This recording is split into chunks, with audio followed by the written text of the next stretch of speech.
Discussion, debate,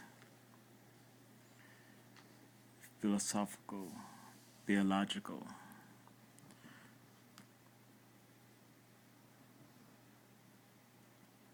renderings around free will is interesting, multi-layered, controversial, disputable for some, indisputable for others, and ultimately is bound to truth.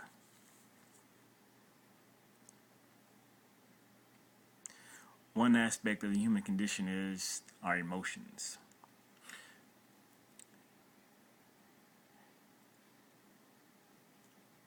And our emotions are one aspect of our being that are ultimately beyond our control. They happen subconsciously, unconsciously. Now, when they occur, we can become aware of them. We can focus on them and see them, bring them to light. But for the most part, they occur without our initial desire or want or will for them to occur. The things that you get angry about is not because you say I'm going to get angry about them. It's because there is some fundamental cause and reason why certain things make you angry. Whether it's because you believe you're being done wrong, you're being disrespected, whether it's your pet peeves, whatnot. Those things that make you happy don't make you happy because you have said to yourself, well, I'm going to be happy. This is going to make me happy. Thus now emotionally I will feel happiness. There's just that aspect of our human being, of our animal being, if you will, that's controlled by that which takes place and occurs within our brain, within our mind.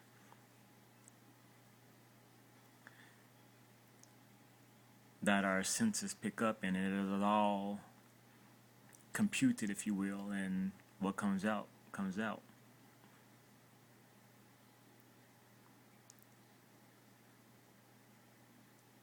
And so even in me saying this, and in me saying thus, I'm put forth the idea and concept that we have no free will, that we are a machine in the cog of this system of life and existence, an animal being. When I left this, it's still pondering if there is the whole reason I'm even thinking this way is because my brain allows me to do so. It is only by way of the specific wiring and the specific polarity, the specific chemical balance of my brain, that physical object, that thus allows me to think this way. Combined with my rearing as a child, my life experiences, and all that entails, and coming out to this present time right now, I have come away with this current train of thought. As a machine, I was built to think this way, in essence. So that is the conundrum I am in.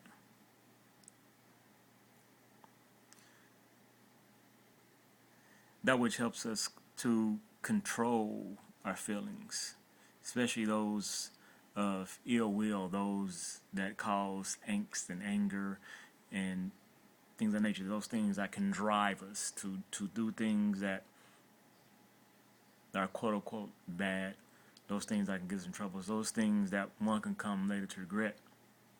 It's important that you stop and you analyze these feelings. When you become angry, upset, one of the quickest way to diminish the anger is to stop and think and realize that you are indeed angry. To stop and think about it. Think about that emotion. Think about it. Actually, how often have you actually stopped to think and focus on the fact that you are mad, you're upset, you're depressed? To focus on it. And then at that point of focusing, it's try to get to the root cause of that. Try to break it down to its truth element of where it may be coming from, emanating from. About an hour and a half ago, my son, my high school son, told me a couple of days ago he got home, the house where he and his siblings, my other children, and his mother live, and he was surprised because his mother was there with a young man who was from around the area. They both know, and he was there at the house, and they were alone. They were downstairs, and my son got there. He wasn't supposed to be there because he's supposed to be here for my weekend, but he went there because he didn't get he went to hang out after school. He didn't get stuff packed, so he decided he's gonna stay there. Plus, he had something to do on Saturday with his sister who was there, so he wasn't supposed to be there, but she was there downstairs. Now, upon him telling me this, because he said something interesting happened, I said, huh. And so ever since that time, since he told me, I've been going through this emotional state of being, if you will. I would surmise that it is jealousy, angst, no anger. It has to be. It will have to be jealousy. I would assume that it's jealousy. Can one truly say that they're being jealous? What is that emotional jealousy? One can only relate to one's or what jealousy is by relating to what another one has said, the experience they said, and things that they have done. But I must assume that's a jealousy. And the thing is, the question is why? Why would I be feeling this experience? Being that my wife and I have been separated for 3 years now. And even though it was only a couple months ago that we have been sexually active, it's still we've been separated for 3 years. We don't really get along. We truly have an inability to communicate. If we get in the room together, try to talk, invariably it's going to dissolve into an argument. There's an inability to communicate. We have very little in common. Ideologically, philosophically, just all the way around. We just have a complete disconnect all the way around. In essence, we have nothing in common.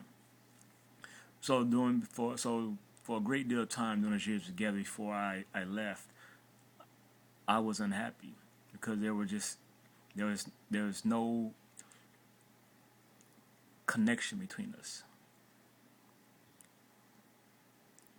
During this time we've been separated, we've been arguments here and there. Once again, anytime we try to talk, it's arguments.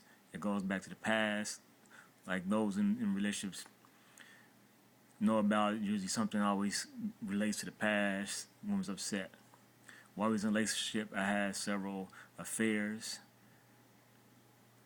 So if there was a happiness within our relationship, we were together over 20-some years.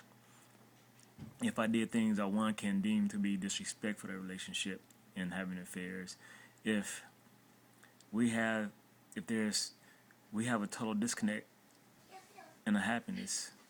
Daddy. Yes, baby. Can you put stop really well for me, please? Okay, I'll be in a minute. And why would I be experiencing these emotions? No, I'm talking the video, baby. And that's the thing about the human condition, experience, the human being, that we do such things, that doing all this, knowing that, and just recently I really came to understand and know that we cannot be together. There's just no connection there. And yet, once again, when my son told me this, ever since then I've been going through this emotion. Thinking about her being sexually evolved. Think about, once again, for what? Because that is the human condition. That is what we fight with every day. And yet, is it a fight? To deem it a fight, that is projecting my subjective take on it, deeming a fight a battle, that there is some bad in that, and that things that we go through as humans, those emotional things, those mental, psychological things that we experience is bad, because usually they drive. It is those emotions is at the core that what drives us to do the things that we do in this world.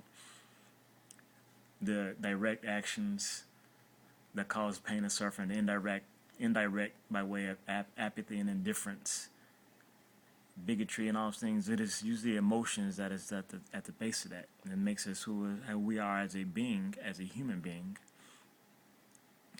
And yet one can deem as being a flaw, if you will, because of the bad. And yes, even labeling things bad is still subjective. So for no matter what we do in this world, no matter how heinous a crime, it is still deemed such by way of subjective projection.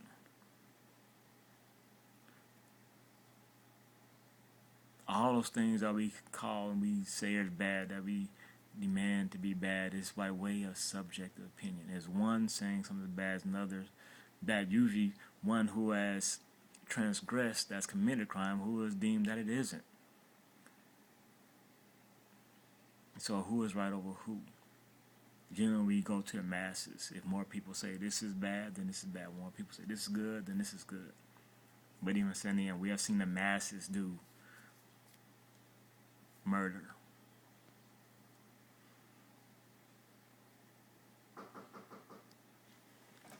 Somebody's at my door.